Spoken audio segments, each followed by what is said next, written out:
Hello and welcome to my unboxing video and review for the Faceless. So let's get the box lid off this. First thing to note is the artwork. Pretty nice, I like it. Can't really say anything bad about it, to be honest, pretty creepy. Inside the box as well, really nice artwork in there.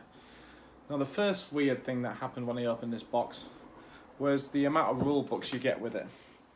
1, 2, 3,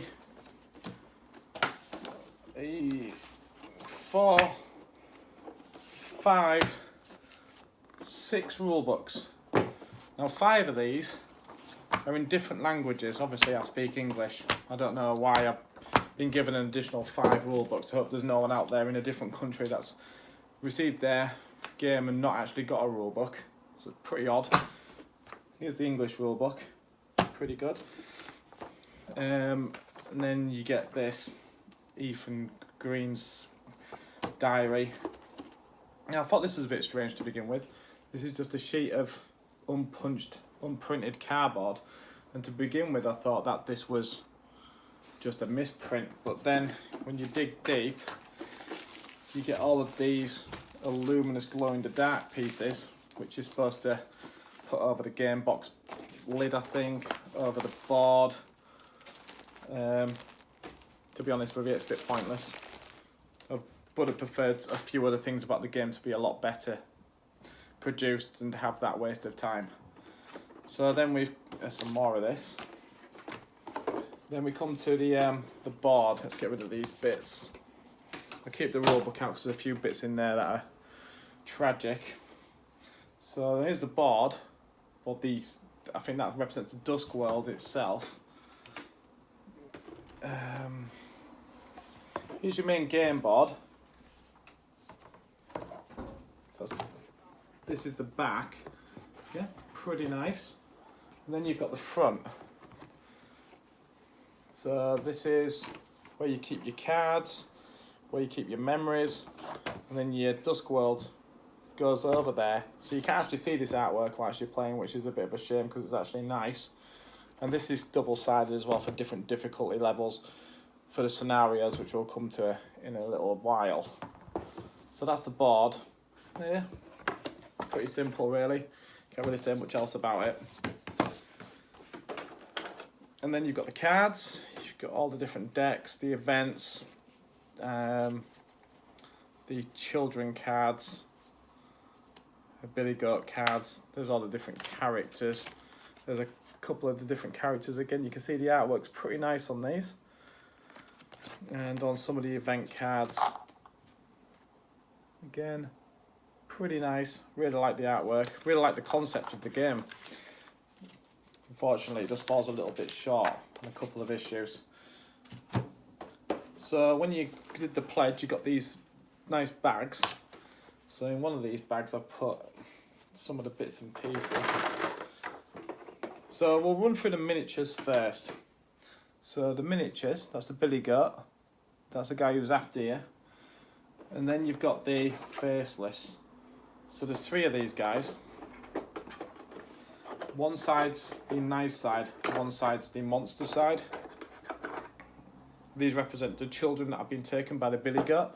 So there you've got the nice side, it'll focus.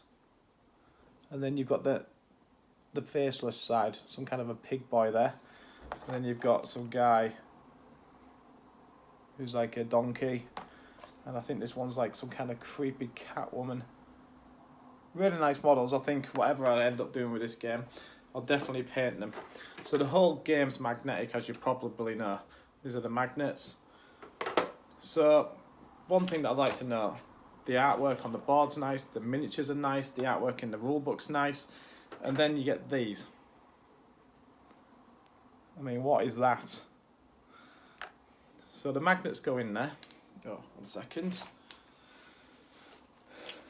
And when you're playing the game, the magnets will repel and attract the compass piece, which is here. So if you watch there, can you see that? I can move the piece around. It'll follow this. So the scary side of the model detracts the magnet. So that goes in like this. So as you can see, you've got a beautiful model, really nice components for the game, and then you get that hideous base to put it on. It's disgusting. And one other thing about the miniatures, when you're repackaging them and putting them back in, they come in these slots. Well, yeah, they don't fit.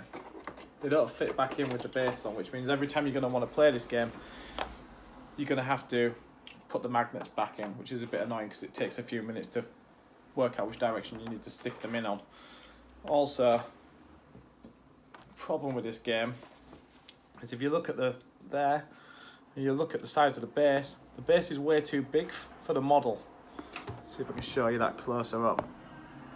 So yeah, so what happens is when you're playing the game and you've got an obstacle token, say here, and you want the model to go on, they're overlapping, and then there's multiple parts in the same area, everything's overlapping, and I mean that is a bit crap. The spaces should be big enough to fit the full model on. I think that's a bit of an oversight. Okay, so the gameplay is, well, boring. It took us a few attempts to do it, but then you didn't really feel like you'd accomplished anything. It's very repetitive, a bit dull. There's just nothing to it really. The pieces don't fit on there properly, on the spaces properly. And then so we did the first mission, we finished it, and it didn't really feel like we'd accomplished anything. So we thought we'd have a go at one of the scenarios. So this is the next problem with the game. And this is where it gets really bad. So let me find the English rulebook. You flick in and you find the scenarios, and they sound really cool. I mean, the first one's called the Billy Goat Project, and it tells you a little synopsis of what it's about, and then it says you're going to need additional components, 3 portals and 2 eyes. So you're like, oh, something different. It could make it a little bit more exciting. So you find the eyes, which are these tokens, the little eye on them. Now we read through the rules for the eyes, and these are supposed to be flippable. So there's an eye open and an eye closed. Now if you watch, you can see both eyes open. They printed the same side on both of them. Also with the portals, the portal A and the other side's supposed to be blank, and it isn't. So you can't set up the scenario properly unless you had to maybe covered these somehow, which is a bit rubbish. Then you get to the worst thing. The worst part about this is the size of the diagram for setting up the board. Now these scenarios are set up in a particular way. It shows you where to put the obstacles, where to put the starting pieces, etc. And it doesn't. There's no orientation. It doesn't tell you how to place the board or anything. We tried to do this, both me and my friend, and it was an absolute nightmare. I mean, I can show you how small they are. So there you can see the board, but it doesn't have any corresponding numbers or markers to show you where to put this round board actually on the board. So it just becomes a total guesswork. I think what they should probably have done is numbered, or at least lettered these pieces, this main board, round board piece, so you can see where to orientate, so it'll be easier to set up the scenarios. Now we didn't end up playing the scenario because it was just infuriating. We just gave up. I mean, which is a bit disappointing. This should have been in a separate book with much bigger pictures. This should have been numbered. It's just disappointing all over, really. So the components are wrong. The pieces are too big. The game's generally boring. And if you want to play the scenarios, you run into this immediate problem of your tokens are all printed wrong. The scenario setup's printed too small, so you can't see what you're supposed to be doing. And then if you go through the rest of it, you get these other bits. You get like a dice, you get a timer, an egg timer, you get various other tokens and such things. But they're all for the scenarios, which is just, if you can be bothered to sit down and figure that chart out. Fair dues, but for me, if I want to sit down and play a game with my friend or my friends, and it's going to take, I don't know, however long it's going to take to decipher that map, I'm just not going to do it. So my advice would be, generally, stay well clear of this game. It sounds cool with the concept of the magnets repelling and attracting the pieces, but it just doesn't deliver. It's absolutely crap. And thank God it only costs like £50 on Kickstarter. They haven't even printed the pieces properly. It's absolutely terrible, and I don't know if they're planning on doing anything about it. The only good thing about this game is the artwork and the miniatures. The miniatures are really nice, and I'm definitely going to paint those guys up. Probably put them in my display case because I want some use out of this game. I can't even bring myself to even contemplate putting it on eBay or any other selling website, because I just feel like whoever buys this is going to be disappointed by it. Real letdown, and it's really put me in a point where I'm thinking I probably won't do another Kickstarter, because if they can't even print something the right way around, it's a bit crap.